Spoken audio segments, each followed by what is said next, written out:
Assalamualaikum warahmatullahi wabarakatuh. Waalaikumsalam. Waalaikumsalam warahmatullahi wabarakatuh. Alhamdulillahi rabbil alamin. Wassalatu wassalamu ala nabiyil amin. Nabiyyina Muhammad wa ala alihi wa sahbihi ajma'in. Rabbi shrah li sadri wa yassir li amri wahlul 'uqdatam min lisani yafqahu qawli. Wala hawla wala quwwata illa billah, amma ba'd. Baik, insya-Allah kita akan teruskan bacaan surah Al-Kahfi bagi ayat yang ke-51.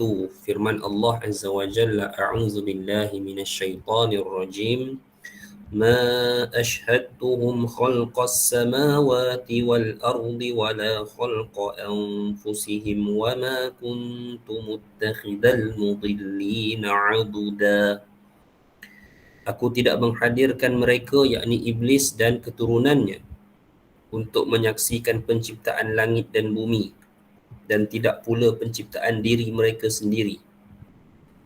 Dan tidaklah aku mengambil orang-orang yang menyesatkan itu sebagai penolong. Sekali lagi Allah menyatakan dalam ayat ini bahawa hakikatnya iblis dan keturunannya juga tidak mengetahui bagaimanakah realiti Allah menciptakan mereka, bagaimanakah keadaan Allah menciptakan mereka. Demikian kita juga sebenarnya kita diciptakan dalam keadaan kita tidak mampu melihat. Setiap manusia yang dilahirkan dia melalui proses di alam rahim, dan tak ada siapa yang boleh melihat bagaimana proses itu berlaku. Hanya sekadar kita boleh buat scan pada hari ini dan kita nampaklah bayi dalam kandungan. Hakikat sebenar bagaimana Allah mengolah proses daripada satu tahap ke satu tahap ke satu tahap, ini adalah satu perkara yang menjadi mutlak milik Allah Azza wa Jalla. Dan Allah sekali lagi mengingatkan dalam ayat yang ke-51, wa ma kuntu muttakhidal mudillina aduda. Allah mengingatkan kepada kita bahawa jangan sesekali mengambil iblis dan keturunannya ini sebagai tempat kita bergantung harap, tempat untuk kita meletakkan kesetiaan, tempat untuk kita bekerja dengan mereka. Dan ini adalah perkara yang ditegaskan dalam ayat ini, dan ianya ada kaitan dengan sudut ataupun aspek fitnah, khususnya di akhir zaman yang dikemukakan ada hubung kait yang sangat kuat dengan suratul Kahfi. Nanti kita akan jumpa perbahasannya pada kesimpulan nanti. وَيَوْمَ يَقُولُ نَادُوا شُرَكَائِيَ الَّذِينَ زَعَمْتُمْ فَدَعَوْهُمْ فَلَمْ يَسْتَجِيبُوا لَهُمْ وَجَعَلْنَا بَيْنَهُمْ مَوْبِقًا. Dan ingatlah akan hari ketika Allah berfirman, panggillah olehmu sekalian sekutu-sekutuku yang kamu katakan itu, yakni di hari akhirat nanti. Allah cabar kepada penyembah-penyembah syaitan, Allah cabar kepada ahlu syirik supaya panggil apa yang kamu sembah di atas dunia dahulu, yang kamu samakan mereka dengan aku. Mereka lalu memanggilnya, tetapi sekutu-sekutu itu tidak mampu membalas seruan mereka, dan kami adakan untuk mereka tempat kebinasaan. Sebab itu keburukan, kejahatan yang paling besar di atas muka bumi ini, bandinglah dengan dosa apa sekalipun, adalah mempersekutukan Allah ataupun meletakkan sesuatu yang setara dengan Allah Azza wa Jalla, iaitu zat yang layak disembah.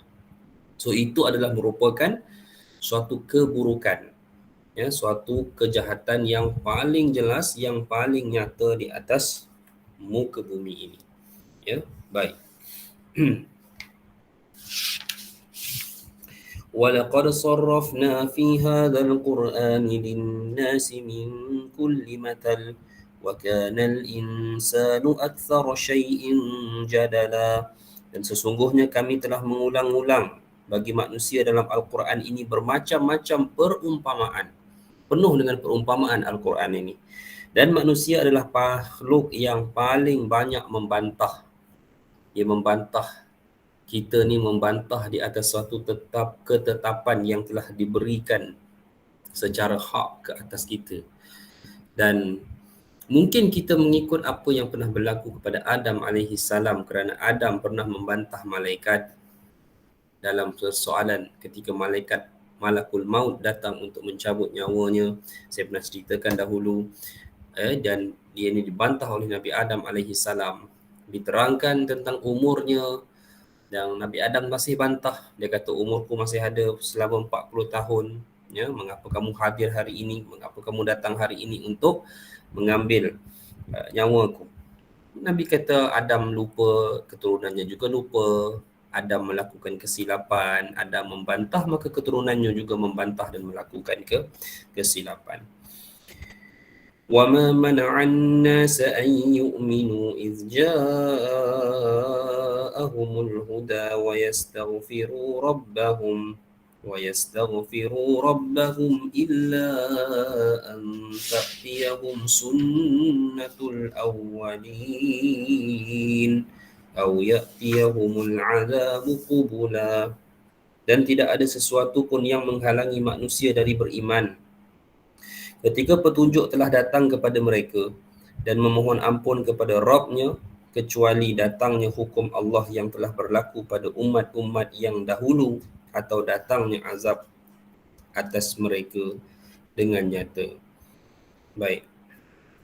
وَمَا نُرْسِلُ الْمُرْسَلِينَ إِلَّا مُبَشِّرِينَ وَمُنْذِرِينَ وَيُجَادِلُ الَّذِينَ كَفَرُوا بِالْبَاطِلِ لِيُدْحِضُوا بِهِ الْحَقَّ وَاتَّخَذُوا آيَاتِي وَمَا أُنْذِرُوا هُزُوًا. Dan tidaklah kami mengutus para rasul melainkan sebagai pembawa berita gembira dan sebagai pemberi peringatan.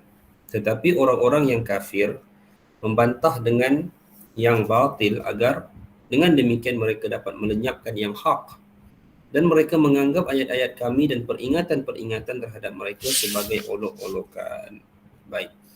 Maaf, saya tertinggal ayat yang ke-53. Tak ada siapa perasan kat sini. Tak tahu, tak ada, diam saja. وَرَأَى الْمُجْرِمُونَ النَّارَ فَظَنُّوا أَنَّهُمْ مُوَاقِعُوهَا وَلَمْ يَجِدُوا عَنْهَا مَصْرِفًا. Allah menyatakan dalam ayat ke-53, ya, dan orang-orang berdosa melihat neraka, maka mereka meyakini bahawa mereka akan jatuh ke dalamnya dan mereka tidak menemukan tempat untuk lari daripada ketetapan neraka ke atas mereka. Baik. Kita sambung lagi. Ya. Allah menyatakan وَمَنْ أَظْلَمُ مِمَّنْ ذُكِّرَ بِآيَاتِ رَبِّهِ فَأَعْرَضَ عَنْهَا وَنَسِيَ مَا قَدَّمَتْ يَدَاهُ إِنَّا جَعَلْنَا عَلَى قُلُوبِهِمْ أَكِنَّةً أَنْ يَفْقَهُوهُ وَفِي آذَانِهِمْ وَقْرًا وَإِنْ تَدْعُهُمْ إِلَى الْهُدَى فَلَنْ يَهْتَدُوا إِذًا أَبَدًا. Allah kata, dan siapakah yang lebih zalim daripada orang yang telah diperingatkan dengan ayat-ayat dari Tuhannya, lalu dia berpaling daripadanya dan melupakan apa yang dikerjakan oleh kedua tangannya. Ya, sesungguhnya kami telah meletakkan tutupan di atas hati mereka. Ini maksudnya tutupan apa? Tutupan untuk beriman. Tutupan untuk menerima ajaran tauhid ini, ataupun kita kata ajaran Islam. Ya, Allah dah letakkan tutupan di atas hati mereka. Baik mereka memahami bahasa Arab, baik mereka tidak memahami bahasa Arab, termasuk musyrikin-musyrikin Mekah yang amat fasih dalam bahasa Arab, yang memahami bicara-bicara Al-Quran tetapi tetap tidak mahu beriman. Allah telah menutup hati mereka untuk memahami ayat-ayat ini. Kami letakkan sumbatan di telinga mereka, dan sekalipun kamu menyeru mereka dengan petunjuk, nescaya mereka tidak akan mendapat petunjuk selama-lamanya. Allah peringatkan sebenarnya ayat ini, ya, pada para nabinya, khususnya Rasulullah, dan kepada kita, bahawa kita tidak boleh menjamin seseorang itu akan menerima hidayah walaupun yang kita sampaikan itu berupa kebenaran. Tak ada jaminan sama sekali. Mengapa hadirin mati Allah sekalian? Dalam beberapa ayat yang Allah sebutkan secara jelas, Allah menyatakan bahawa hati manusia ini 100% berada di tangan Allah Ta'ala. Jadi apabila kita, hadirin sekalian, apabila kita ini mampu tunduk kepada kebenaran, dan itu sebenarnya adalah apa yang Allah izin ke atas kita. Sebab itu kita harus berwaspada, ya, apabila kita menjadi golongan yang tidak mahu tunduk kepada kebenaran yang disampaikan kepada kita. Maknanya kita berkeras, ya, kita tak mahu kepada ketetapan yang benar dalam urusan agama ini. Maknanya kita nak juga kepada satu perkara yang kita rasa memberi keuntungan kepada kita. Dalam beberapa masalah, seperti contohnya kalau kita lihat bila berlaku kematian, ya, kadang-kadang sehingga ke hari ini, ke zaman hari ini, di zaman yang mana masjid dan surau tidak sepi daripada kuliah setiap malam, masih ada lagi individu-individu yang tak mahu tunduk kepada ketetapan Allah dalam isu pembahagian harta sebagai contoh. Masih ada lagi yang berkehendak, ya, apalah salahnya kita membahagikan sama rata dengan demikian, ya.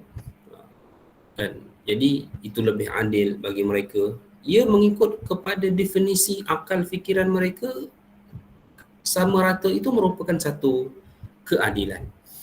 Tetapi agama tidak berbicara begitu. Agama ada ketetapannya yang mana itu merupakan ketetapan yang baik, yang terbaik, yang mungkin kita sahaja tidak mengetahui akan hikmahnya.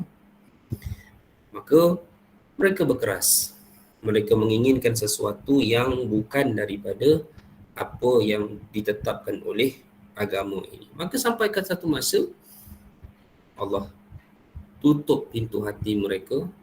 Bawalah datang beberapa orang ustaz sekalipun, mereka tak mahu mendengar melainkan apa yang mereka setujui seiring dengan kehendak hati mereka. Wa rabbukal ghafuru dzur rahmah walau yu'akhidhuhum bima kasabu la'ajjala lahumul 'adab bal lahum maw'idun lan yajidu min dunihi maw'ila. Dan Tuhanmu lah yang maha mengampun lagi mempunyai rahmat. Jika dia mengazab mereka kerana perbuatan mereka, tentu dia akan menyegerakan azab bagi mereka. Tetapi bagi mereka ada waktu yang tertentu yang merasa sekali-kali tidak akan menemukan tempat berlindung daripadanya. وَتِلْكَ الْقُرَى أَهْلَكْنَاهُمْ لَمَّا ظَلَمُوا وَجَعَلْنَا لِمَهْلِكِهِمْ مَوْعِدًا. Dan penduduk negeri itu telah kami binasakan ketika mereka berbuat zalim, dan kami telah tetapkan waktu tertentu bagi kebinasaan mereka. Allah mengingatkan kepada kita umat Muhammad, walaupun kita ini bukanlah seperti umat terdahulu yang mana Allah segerakan azab apabila mereka melakukan keingkaran, kemungkaran, menolak kebenaran yang dibawa oleh Nabi mereka. Biasanya mereka tidak lama, mereka akan tertimpa dengan azab yang Allah telah kirim ke atas mereka. Baik, hadirin sekalian. Jadi insya-Allah kita sambung pada ayat yang ke-60 pada hari ini untuk kisah yang ketiga dalam surah Al-Kahfi. Kisah yang ketiga ini berkaitan dengan mesej fitnah ilmu yang merupakan salah satu ujian bagi umat akhir zaman, dan fitnah ini akan dibawa juga oleh Ad-Dajjal. Sebab tu tuan-tuan, kita tengok di zaman kita, kebenaran ini mungkin hanya diiktiraf apabila dia dikeluarkan oleh satu-satu badan yang dianggap berautoriti. Sedangkan tidak mustahil kebenaran berada pada tempat-tempat lain. Kalau kita nak makan nasi lemak yang sedap, mungkin kita kena pergi kedai nasi lemak. Alah, nama dia nasi lemak kedai itu, spesialis nasi lemak. Tapi tidak mustahil kalau kita pergi kedai selain nasi lemak, kedai itu ada juga jual nasi lemak yang lebih sedap daripada kedai yang khusus jual nasi lemak. Okey, analogi mudah untuk kita fahami. Tapi akhir zaman ini akan berlaku satu fitnah ilmu. Sistem demokrasi yang diperkenalkan oleh kelompok elit barat dianggap sebagai satu sistem terbaik dalam mengurus politik manusia. mengurus politik kekuasaan pemerintahan. Dan manusia menganggap itu sistem yang terbaik. Ini bahan ilmu. Ya. Baiklah tuan-tuan, perempuan sekarang, perempuan sekalian.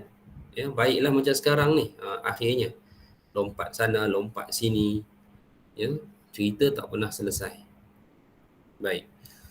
Banyak lagi kalau kita bongkar perkara-perkara lain, manipulasi-manipulasi ilmu yang telah diguna pakai, yang telah berakar umbi, yang telah berjaya akhirnya memanipulasi otak manusia untuk menerimanya sekaligus tercetusnya kerosakan demi kerosakan.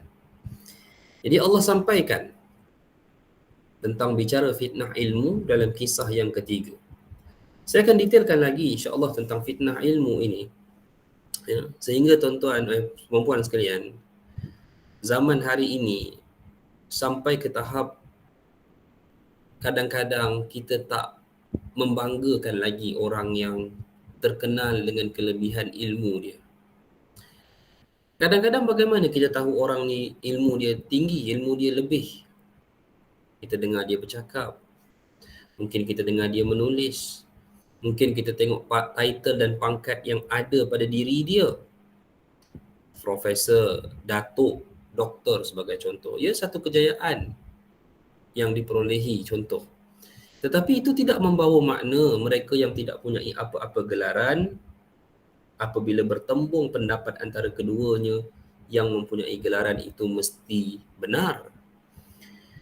Ya, realitinya tidak begitu.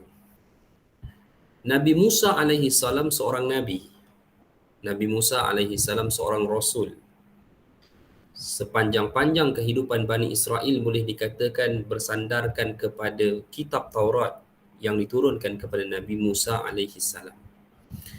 Tetapi apabila berlaku pertemuannya dengan Khidir, ternyata Khidir lebih benar daripada Nabi Musa yang berstatus seorang Rasul yang diberikan oleh Allah akan Alkitab. Sebab Rasul ni pun dia ada ranking-ranking dia, perempuan sekalian. Rasul, lepas tu ada Ulul Azmi, lepas tu ada Rasul yang diberikan kitab yang menjadi sumber dan sandaran syariat. Jadi ini yang kita akan bahaskan bermula ayat yang ke-60 hingga akhir kisah ini. Sebelum itu, adalah lebih baik insya-Allah untuk kita bincangkan dahulu, ya, tentang gambaran awal. Apakah kisah Musa dan Khidir ini? Pada asalnya, ada orang bertanya kepada Nabi Allah Musa alaihi salam tentang siapakah yang paling alim mengetahui dalam negeri kita ini. Maka Nabi Musa alaihi salam telah menjawab, pastinya aku. Dan jawapan itu benar, tidak salah, kerana Nabi Musa adalah seorang rasul, seorang nabi. Ya, bahkan kalau kita tidak mungkin ya ada orang yang lebih bijak daripada seorang nabi. Ini kerana nabi ini diutuskan untuk urusan agama, hadirin mati Allah sekalian. Tetapi jawapan itu tidak berapa diperkenan oleh Allah Azza wa Jalla. Allah tidak berapa setuju. Maka dengan itu Allah mengkhabarkan kepada Musa alaihi salam bahawa ada insan yang dibukakan suatu ilmu kepada dia yang mana kamu tak mungkin memahaminya. Dan Musa teruja untuk berjumpa dengan individu tersebut untuk Nabi Musa belajar dengan dia. Perempuan sekalian, sebelum kita mula kisah ni, kita ambil pedoman baik daripada Nabi Musa. Bila dia tahu, dia bukan nak pergi jumpa orang itu, nak uji ilmu dia, tidak. Atau dia nak pergi test, betul ke Allah kata orang ni lagi hebat akan ilmu dia, tak. Tapi Nabi Musa pergi nak belajar. Inilah kehebatan Nabi Musa alaihi salam. Ya, Nabi Musa ni satu orang yang kita kenali dengan karakternya berbeza daripada Nabi yang lain. Tak ada Nabi yang suruh Rasulullah patah balik jumpa Allah minta pengurangan waktu solat, melainkan Nabi Musa. Tetapi Nabi Musa dalam satu karakter peribadi, beliau sangat tawaduk, khususnya dalam ilmu. Ya, cumanya beliau pernah sebutlah apa yang kita bicarakan tadi, menyebabkan Allah perkenalkannya dengan satu individu lain bernama Khidir. Allah wahyu kepada Nabi Musa bagaimana untuk kamu bertemu dengannya. Maka perjalanan itu telah dilalui oleh Nabi Musa bersama dengan saudaranya, temannya, iaitu Nabi Yusha alaihi salam. Nabi Yusha seorang Nabi juga, pemuda pada waktu itu. Menemani Nabi Musa mengikut aturan guide yang telah Allah berikan untuk bertemu dengan seorang individu bernama Khidir. Sebelum kita lanjutkan, para muslimat sekalian, kita nak bincangkan sedikit siapakah Khidir alaihi salam. Ya, baik. Pertama, kenapa dipanggil namanya Khidir? Kerana innama summiyal Khadir annahu jalasa ala farwatin bayda fa idha hiya tahtazzu min khalfihi hadra. Ini riwayat Al-Bukhari, hadis sahih. Dia dinamakan sebagai Khidir yang membawa maksud kehijauan kerana dia telah duduk di atas satu tanah yang gersang tanpa tumbuhan, putih je tanah tu, lalu bergoncang di belakangnya dan bertukar menjadi subur berwarna, tanah itu bertukar menjadi hijau ataupun langsung subur dengan tumbuhan. Maka akhirnya dia dipanggil sebagai Khidir. Baik. Siapakah Khidir ini, muslimat sekalian? Nabi, Rasul ataupun siapa? Baik. Siapa yang menyatakan dia Nabi? Ada tak kat sini siapa yang kata dia Nabi?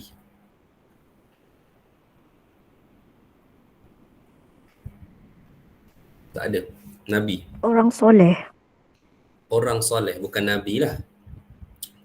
Maknanya bukan Nabi, bukan Rasul, dia orang soleh. Okay, ada pendapat tadi menyatakan, Puan Hazia kata Nabi.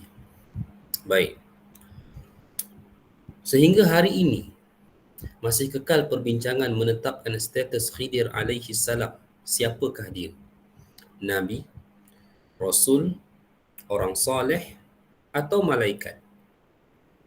Pendapat yang paling masyhur ataupun pendapat yang paling banyak dipegang oleh para ulama adalah dia adalah seorang Nabi. Al-Hafiz Ibn Hajar, Al-Asqalani, Ibn Hajar Al-Haytami, Imam Ibn Hazm Al-Andalusi, Shihabuddin Ar-Ramli, Al-Shatibi, Al-Qurtubi, Ibn Atiyah Al-Andalusi, ramailah sehinggalah ulama-ulama di zaman kita. Majoritinya menyatakan dia adalah seorang Nabi. Adakah pendapat ini paling tepat? Kita tak boleh nak tarjihkan, bahasa Arab kata, ataupun kita tak boleh nak buat satu keputusan pendapat mana paling tepat, melainkan kita bawakan hujah-hujah kita dan tergantunglah kepada masing-masing untuk menilai hujah mana paling munasabah. Baik, jadi pendapat pertama menyatakan dia adalah seorang Nabi. Ya, baik. Antara pendapat ini disandarkan kepada ayat 65 yang kita akan baca nanti, kerana Khidir menyatakan bahawa yang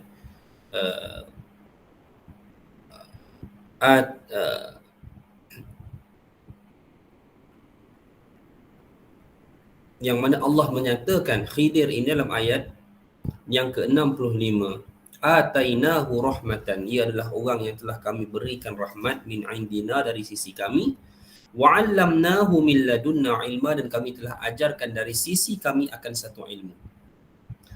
Jadi daripada pendapat tu dinisbahkan Khidir adalah seorang nabi lah, kerana dia dapat petunjuk ilmu langsung dari Allah Ta'ala.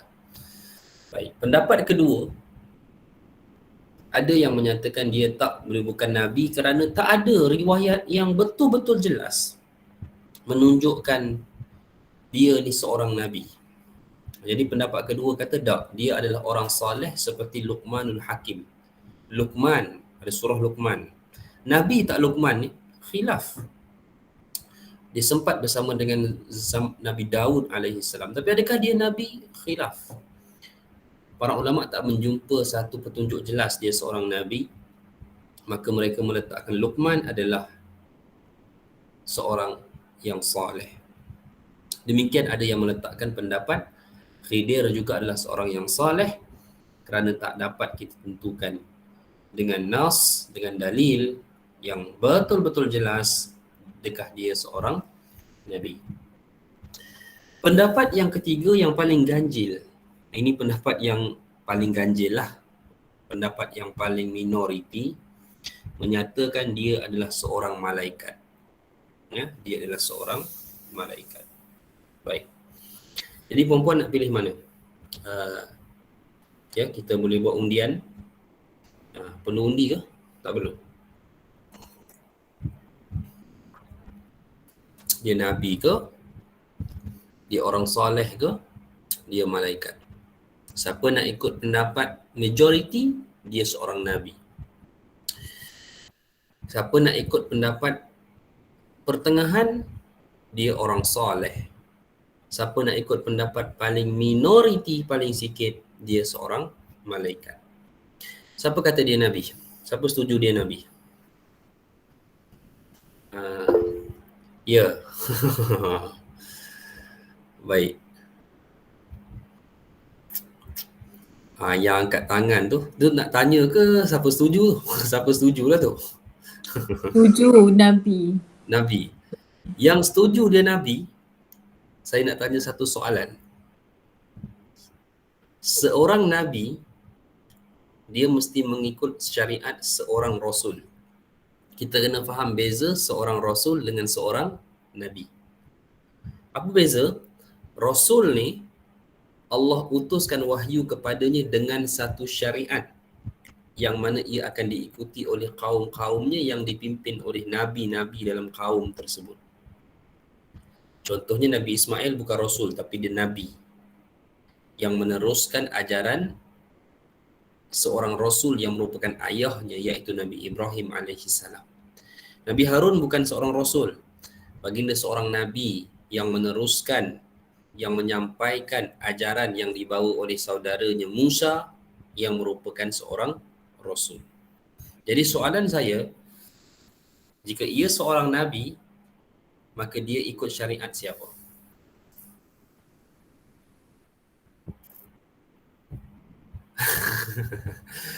Okey. Ada jawapan? Musa. Tak ada petunjuk. Jawapannya tidak ada petunjuk, ia mengikut syariat Nabi Musa alaihi salam. Ya. Kerana pertemuan itu menunjukkan pertemuan yang sangat asing. Mereka tak kenal. Itu tak logik langsung. Musa tak mengenali Khidir. Khidir juga tidak mengenali Musa. Lalu bagaimana Khidir mengikut syariat Musa alaihi salam? Okey, ada yang nak tukar jawapan setakat ni? Sonok juga hari ni kita main berteka-teki kan? Ada yang nak beri pandangan atau nak bertukar jawapan? Ke ada yang nak upgrade jawapan? Dia bukan seorang Nabi, dia seorang Rasul. Orang soleh lebih ke arah malaikat. Ini lagi tak logik. Orang soleh lebih ke arah malaikat. Orang-orang lah, malaikat-malaikat. Ikut syariat siapa tadi? Muhammad. Oh, ini lagi tak logik. Kerana kisah Khidir yang kita baca di zaman Musa, Nabi SAW, Nabi Rasulullah belum lahir lagi. Okey. Baik. Okeylah, upgrade jawapan daripada seorang Nabi pergi kepada seorang Rasul. Maknanya dia ada syariat yang diberikan ke atas dia dan dia tak follow syariat Nabi Musa. Baik, soalan yang saya akan kemukakan, siapakah umat Nabi Khidir? Kerana setiap Rasul dia ada umat dia.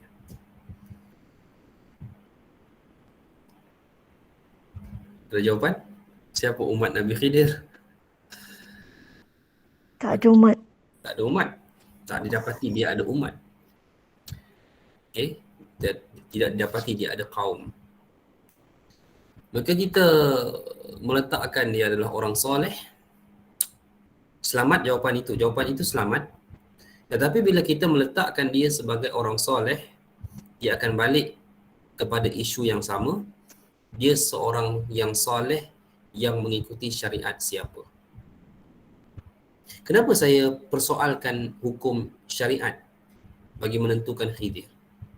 Kerana Khidir telah melakukan perkara yang tidak menepati syariat dalam kisah ini.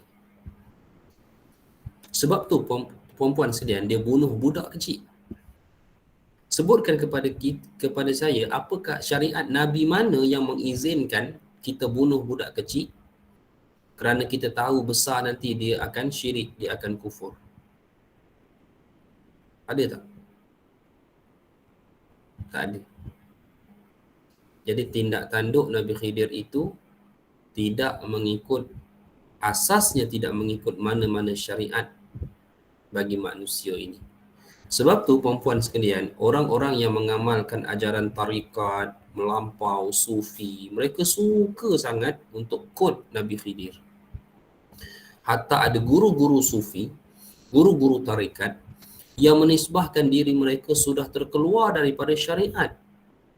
Tak perlu follow syariat lagi seperti Nabi Khidir. Kerana status darajat mereka amat tinggi di sisi Allah. Jadi mereka nisbahkan mereka macam Khidir, tak perlu ikut syariat. Baik. Boleh jelas tak setakat ni? Baik, ada yang sudah menarik diri dari menyatakan dia adalah seorang nabi.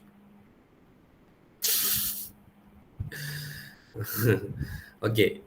Ada tak? Ada cancel. Tak ada. Okey.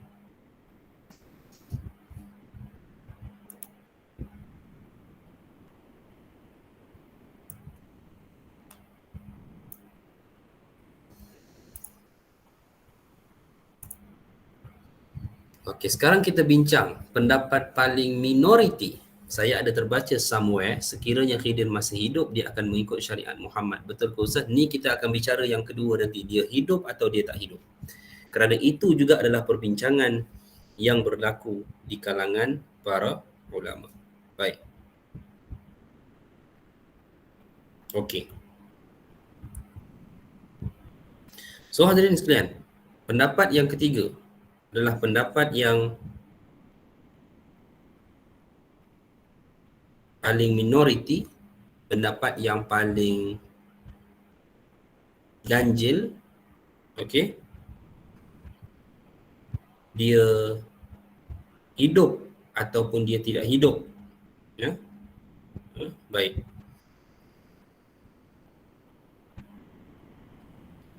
Adalah pendapat yang ketiga. Pendapat apa? Okey. Ketiga adalah pendapat yang menyatakan pendapat paling minoriti, bukan soal hidup tak hidup, pendapat paling minoriti adalah dia merupakan seorang malaikat. Okey. Soalan saya yang pertama, ya. Soalan saya yang pertama. Kena follow baik-baik ya, dengar baik-baik ni. Okey. Pendapat yang menyatakan dia adalah seorang malaikat. Logik tak seorang nabi bertemu seorang malaikat dalam keadaan malaikat itu menjadi seorang manusia? Soalan. Boleh tak seorang nabi, okey, seorang nabi bertemu seorang malaikat dalam keadaan malaikat itu menyerupai manusia? Boleh, insyaAllah. Bukan sekadar logik, dan memang itu berlaku pun kan sebenarnya. Seperti mana beberapa kali Nabi bertemu Jibril, yang mana Jibril datang dalam wajah Dihyah, ya, seorang sahabat lah. Okey, baik. Dihyah Al-Kalbi daripada Bani Kalb. Baik. Yang pertama, ini saya membahaskan pendapat minoriti ni. Minoriti ya, saya ulang balik. Minoriti. Okey. Pertama. Yang kedua, seorang malaikat, adakah dia terikat dengan syariat? Tidak. Okey. Adakah Khidir terikat dengan syariat dalam tindak tanduknya? Tidak. Tidak juga. Baik. Dua hujah yang saya kemukakan, ada kekuatan? Baik. Secara peribadi, saya memilih pandangan minoriti, yang mana ia adalah seorang malaikat. Pertama, tidak menjadi satu perkara yang tertolak seorang nabi bertemu seorang malaikat dalam keadaan ia menyerupai manusia. Yang kedua, seorang malaikat memang tidak terikat dengan syariat seperti mana kita manusia. Yang ketiga, malaikat boleh mendapat ilmu daripada sisi Allah seperti mana yang Allah khabarkan dalam cerita ini juga. Cerita Khidir ini. Allah sendiri menyatakan, وَعَلَّمْنَاهُ مِنْ لَدُنَّا ilma. Kami ajarkan dia daripada sisi kami akan satu ilmu. So Allah nak ajar pada para malaikat ilmu itu tidak menjadi satu perkara yang mustahil. Baik. Kemudian, ya, hadirin mati Allah sekalian, ada perbahasan yang lebih ganjil dan ajaib pada masalah Khidir, iaitu tentang status hidup atau mati. Okey? Baik. Perempuan nak pilih pandangan dia hidup, silakan. Perempuan nak pilih pandangan dia telah wafat seperti biasa, seperti orang lain pun, silakan. Cumanya, hukum asal manusia, dia akan matilah. Itu hukum siapa manusia yang kita beriman, manusia yang kita beriman dia hidup dari dulu sampai sekarang. Dalam akidah Ahlus Sunnah. Nabi Isa. Yes, itu sahaja. Akidah Ahlus Sunnah tidak menetapkan kita boleh beriman dengan mana manusia dighaibkan oleh Allah, ditangguhkan usia dia. Tak ada. Melainkan Nabi Isa alaihi salam. Tetapi ada dua figure lagi yang menjadi perbincangan. Pertamanya adalah Khidir, keduanya adalah Dajjal. Dan Dajjal kita maklum, dia bukan baru nak lahir ke apa nanti, tak. Daripada zaman Nabi, sebelum zaman Nabi dia dah ada. Dan lah ni pun dia ada, cuma tak tahu duduk mana. Duduk US ke, duduk England ke, duduk Batu Pahat ke, duduk Melaka kempen, kita tak tahu. Tapi dia ada. Ya, dia ada. Dan status kedua-dua figure ini, iaitu Khidir dan Dajjal, masih menjadi perbahasan. Dia manusia atau dia bukan manusia. Baik. So kita tak mau bincang Dajjal, kita bincang tentang Khidir. Okey. Al-Imam Ibn Salah, ini seorang tokoh hadis. Dia pernah berkata, ya, wa hayyun 'inda jumhuril ulama. Apa maksud hayyun? Dia hayyun, dia seorang, dia hidup. 'Inda jumhuril ulama, dia kata, Ibn Salah kata di sisi jumhur ulama. Wal 'ammatu ma'ahum fi dhalik. Dan ramai orang awam yang bersama dengan pendapat ini. Wa innama syadun biinkarihi ba'dil muhaddisin. Sebagian ahli hadis menyendiri dengan mengingkari hal tersebut. Kebanyakan ulama daripada aliran ahlul hadis, mereka mengingkari Khidir masih hidup. Baik. Ini saya nukil. Apa kata Al-Imam An-Nawawi rahimahullah? Semua kenal Al-Imam An-Nawawi. Dia pernah sebut, beliau pernah nyatakan dalam syarah Sahih Muslim. وَقَدْ احْتَجَّ بِهَذِهِ الْأَحَادِيثِ مِنْ شَدٍّ مِنَ الْمُحَدِّثِينَ. Ya. فَقَالَ الْخِضِرْ عَلَيْهِ السَّلَامُ مَيِّتٌ وَالْجُمْهُورُ عَلَى حَيَاتِهِ كَمَا سَبَقَ فِي بَابِ فَضَائِلِ. Dia telah kemukakan beberapa hadis tentang Nabi Khidir, dan kata Al-Imam Nawawi, ulama hadis yang menyendiri daripada jumhur berkata bahawa Khidir alaihi salam telah wafat. Jadi kebanyakan ulama-ulama hadis mereka tak cenderung menyatakan Khidir wafat. Khidir masih hidup. Okey, baik. Jumhur ulama kata Imam Nawawi menyatakan bahawa Khidir masih hidup seperti mana yang telah lalu penjelasannya dalam bab kelebihan-kelebihannya. Baik.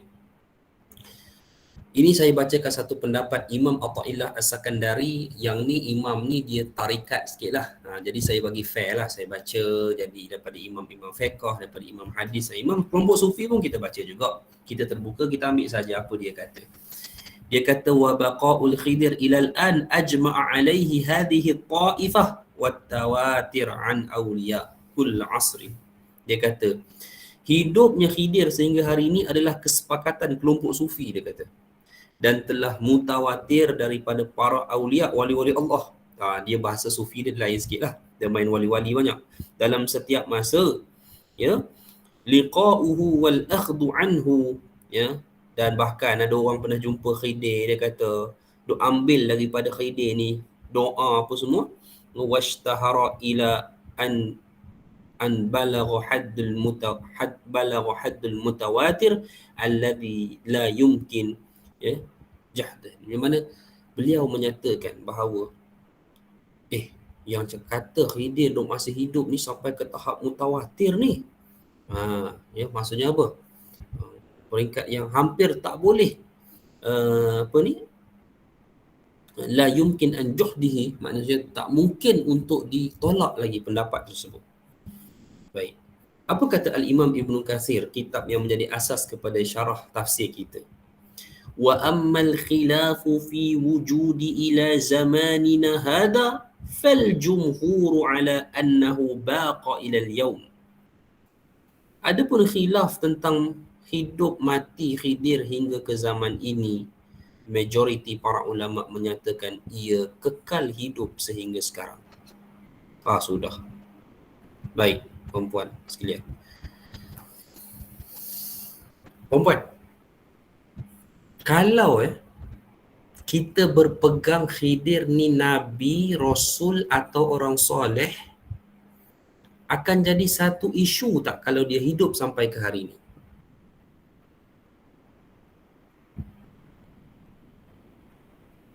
Soalan.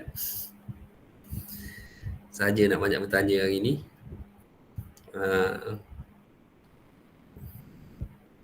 Ada siapa nak beri pandangan?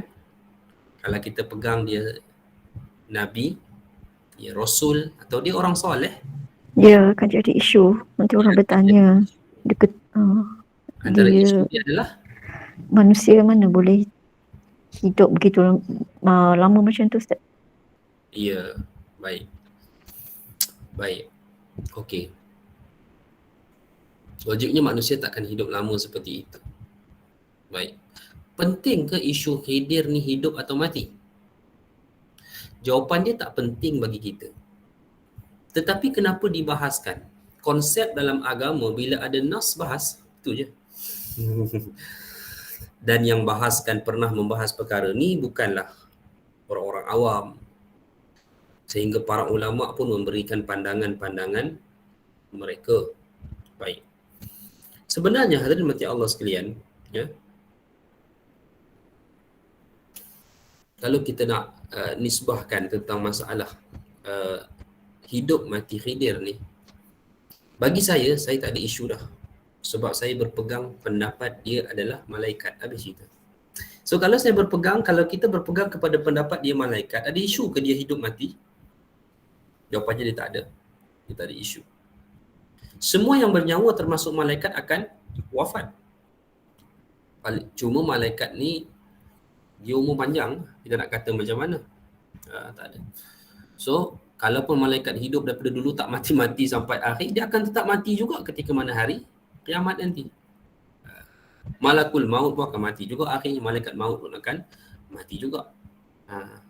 Dan mereka akan hidup kembali. Baik. Jadi, siapa nak bersama dengan saya menyatakan Khidir adalah malaikat, maka tak ada isu soal dia hidup ataupun mati, dan kita serahkanlah kepada mereka yang berminat untuk terus membahaskan tentang dia hidup ataupun dia mati. Baik. Jadi, hadirin sekalian, ada sebab kaum sufi begitu kagum dengan Khidir. Okey, masalah kaum sufi ini dia bukan isu masalah Khidir tu hidup ataupun mati. Isu masalah Khidir ni, okey, sufi kesilapan dia ta'assub, dia salah memahami arti Khidir. Itu masalah sufi. Jadi kita tak boleh membantah sufi itu dengan cara kita berkeras menyatakan dia telah mati. Itu takkan selesai sebab kok mana pun sufi akan tetap menganggap dia Khidir ini hidup.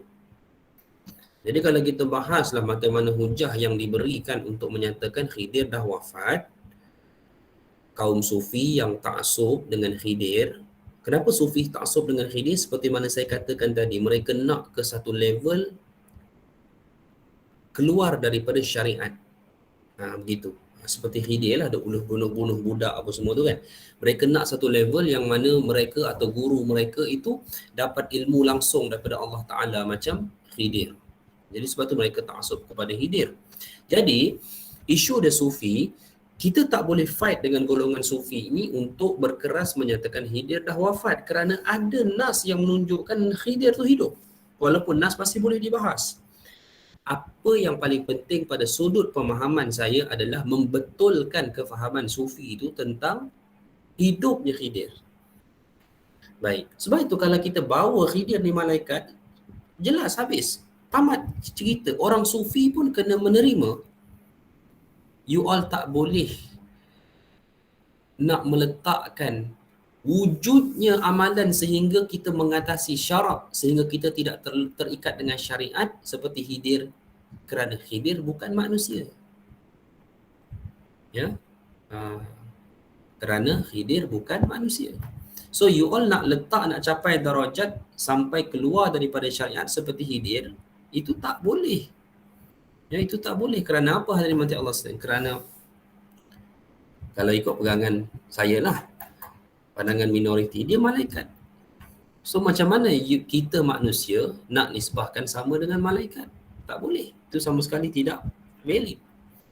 Jadi kefahaman hidupnya Khidir di sisi sufi itu perlu diperbetulkan dan perlu dijelaskan sekiranya mereka bertegas ingin menyatakan Khidir itu masih hidup. Baik hadirin mati Allah sekalian. Ya. Okey. Bagaimana pula dengan cerita air kehidupan Khidir? Itu satu riwayat lah. Ada satu riwayat yang ini biasanya digunakan, riwayat ini digunakan oleh orang yang menyatakan Khidir ni manusia dan dia terus hidup sebabkan dia minum air kehidupan tu, ma'ul hayah. Ada version yang lain, kalaulah cerita air kehidupan ini benar, dia tak mesti menunjukkan kepada maksud umur dia terus panjang kerana dia minum air itu. Dia boleh membawa kepada satu maksud.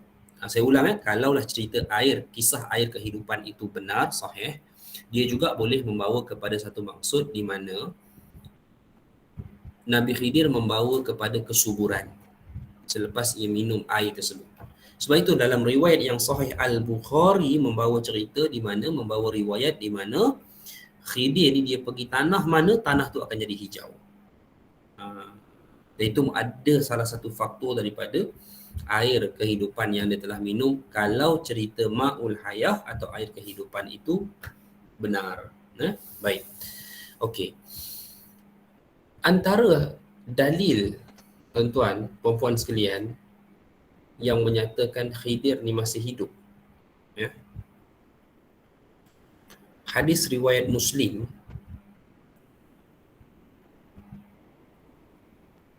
Dajjal masa muncul, ya, dia akan kata, ara'aitum in qataltu hadha thumma ahyaituhu atashukuna fil amr.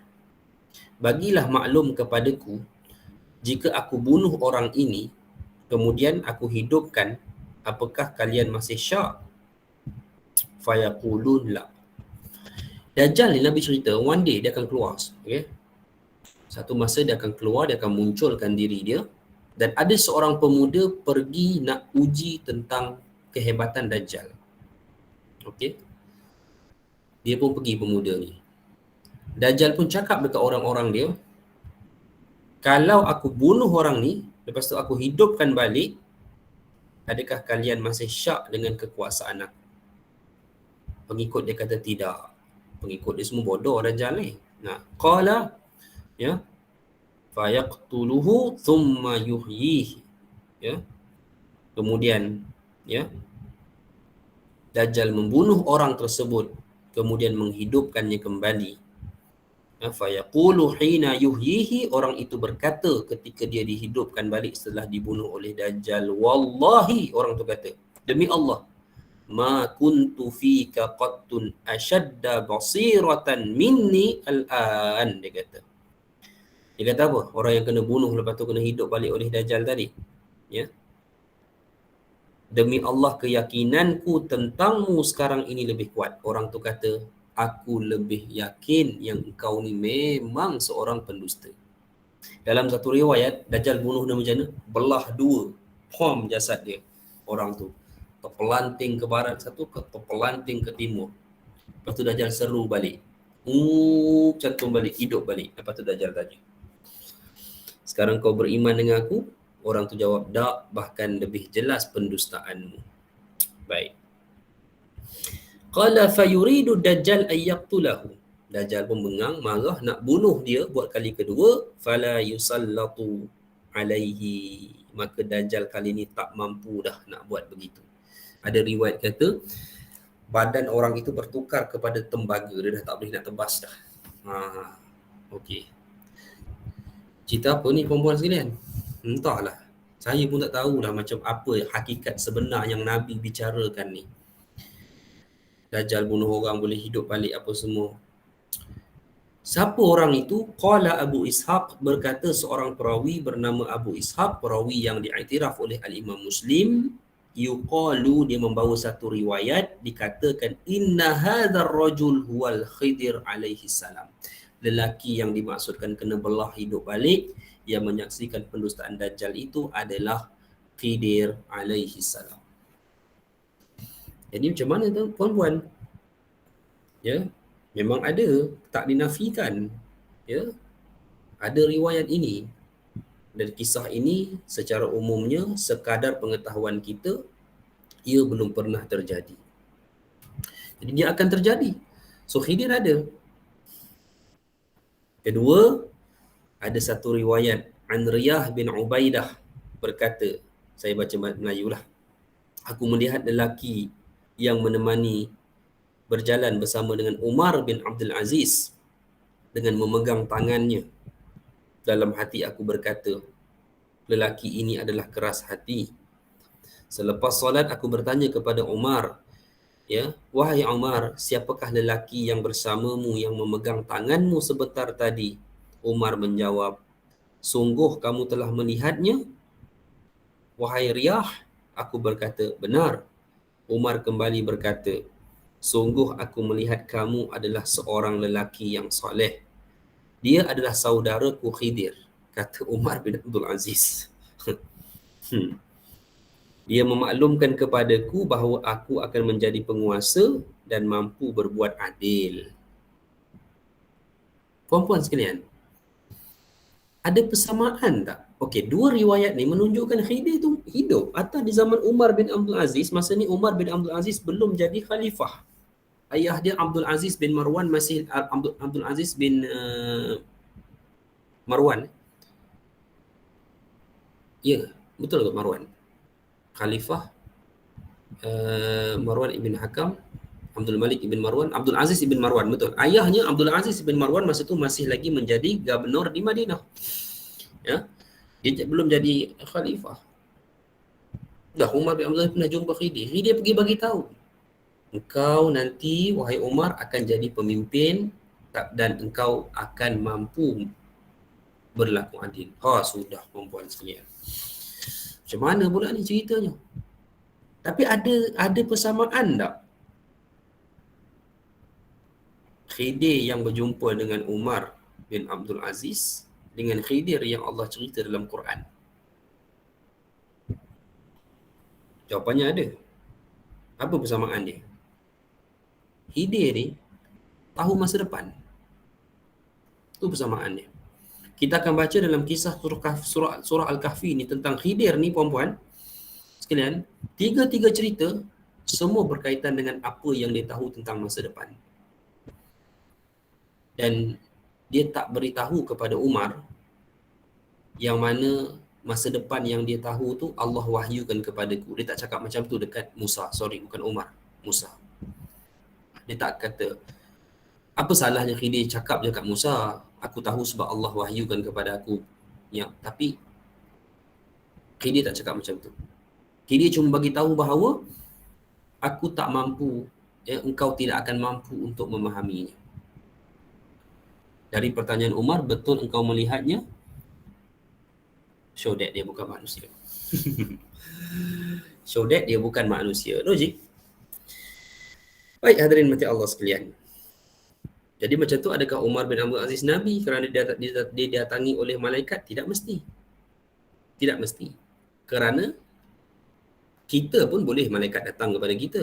Tetapi seorang Nabi, malaikat datang dengan membawa wahyu. Itu beza. Beza. Nabi tu dia wahyu. Jadi sesiapa sahaja boleh jumpa malaikat. Kalau Allah izin, maknanya malaikat nak datang sebagai manusia, itu bukan satu perkara yang mustahil. Cuma kita tak tahulah. Kita tak tahulah begitu. Melainkan unless dia bagi tahu ke macam mana, kita tak tahulah situasi itu kan.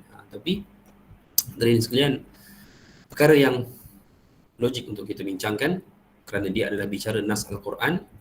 Kita berhenti setakat ini. Siapa yang nak bersama dengan pandangan saya memegang dia adalah seorang malaikat dan tidak timbul isu dia mati ataupun dia masih hidup, kerana malaikat bukanlah satu perkara yang pelik kalau dia masih wujud, ya, sehingga ke hari ini. Dan saya secara peribadi, saya langsung tidak menjadikan isu dia masih hidup atau dia telah mati. Sebab ya ada riwayat yang menunjukkan dia masih hidup, tetapi kita masih boleh bincangkan apakah hakikat yang berkemungkinan dalam isu hadis-hadis yang membawa maksud Khidir masih hidup. Setakat yang saya pegang setakat ini, dia mutlak seorang malaikat. Dan insya-Allah hadirin mati Allah sekalian, kita akan sambung pada minggu hadapan dengan topik yang lebih menarik berkaitan dengan Khidir. Apakah ilmu yang cuba Khidir sampaikan kepada kita hari ini, dan ada kaitan ke dengan fitnah pada zaman kita hari ini? Wallahu alam. InsyaAllah boleh dibincangkan. Kita jumpa pada pertemuan minggu hadapan. Bermula ayat yang ke-60. Wallahu a'lam. Baik, insyaAllah. Ada soalan?